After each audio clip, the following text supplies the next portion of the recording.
প্রথম নম্বরে যেই ভাই আমাকে এক ভাই প্রশ্ন করেছেন, আমাদের টিউবওয়েল ঘর থেকে 300 ফুট দূরে, এখন ঘরের মধ্যে 1 হর্স মোটর বসিয়ে 2 তলায় পানি উঠানো যাবে কিনা? আলহামদুলিল্লাহ ভাই, আপনি ভালো প্রশ্ন করেছেন। তো এই কাজটা আপনি করতে হবে কীভাবে?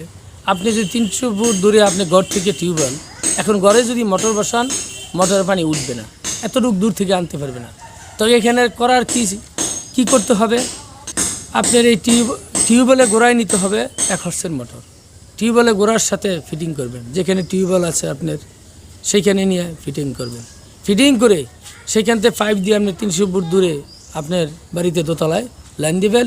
ইনশাল্লাহ আপনার মোটরে পানি উঠবে এবং আপনি উপকৃত হবে। তো এইটি আপনার প্রশ্নের জবাব। আশা রেখে আপনার প্রশ্নের জবাব আপনি বুঝে নিছেন এবং যে দর্শকবৃন্দ শুনতেছেন প্রশ্নের জবাবগুলি, আশা রেখে আপনারাও ইনশাল্লাহ কি